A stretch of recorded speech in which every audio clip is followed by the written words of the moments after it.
This is such a great place. It's Sewell's Point in Norfolk, Virginia, actually where the SS Kwanzaa came in to port in 1940. It's the actual place.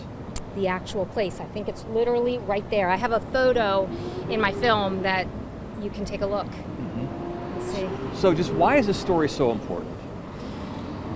I feel like the story is so important because it's a little known story in American history, world history, and these refugees that came off the SS Kwanzaa and were luckily saved and were actually some of the last refugees to come to the U.S. until the United States closed its doors to refugees in 1940 until the end of the war.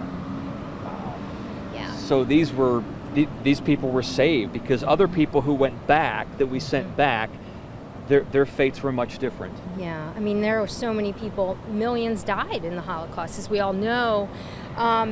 There was a ship that came over the St. Louis that many people might know about, that I think 900 were, about approximately 900 and some were on that ship, and I think 300 of those 900 died.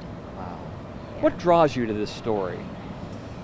I grew up in Newport News, Virginia, and someone from Newport News told me about this story, and I just thought it was a great opportunity to show people what individuals can do to make a difference and help others.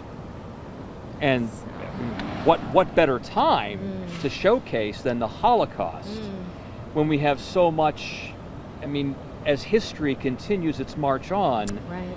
we're losing touch with it, that connection. So this is education as well. No doubt, very much so. So I am hoping that this is going to go into schools around the country. In fact, it's already being distributed to schools around the United States. We have a distributor, New Day Films. And now people are talking about getting into schools around the world because it's a European story too.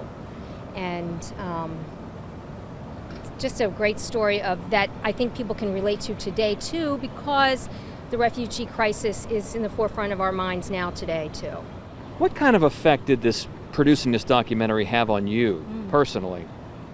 Well, I was just inspired by the locals here in Norfolk, the locals in Newport News, who actually made a difference. And it made me realize, and really it gave me an opportunity to show really kids that everybody can make a difference, big or small. You know, there were these women, the National Council of Jewish Women, a group of Jewish women who brought food. They just brought food to the refugees who were stuck on that ship while they were here. And then they actually ended up housing them overnight when the State Department allowed them off the ship. I mean, it was the 11th hour that they allowed them off the ship. They did not want them to come off. They wanted them to go back to Europe. And through lots of actions with this local lawyer and this husband-wife lawyer team in Virginia, Newport News, Virginia, as well as even Eleanor Roosevelt got involved. So through their actions, they were able to be helped. What goes through your mind when you come down here and look out over these waters? Well, I mean, to me, this just represents freedom and opportunity, the mouth of the Chesapeake. But who would have thought that refugees even came here? I didn't know that they came here until someone told me about this story. And that to me is fascinating. I always think of refugees coming in to New York or Baltimore or south of the border, you know, or on planes. But I guess a lot of them did come here as well. That's right, Sewell's Point. The lesson is that a few individuals can really change history. They can really do good.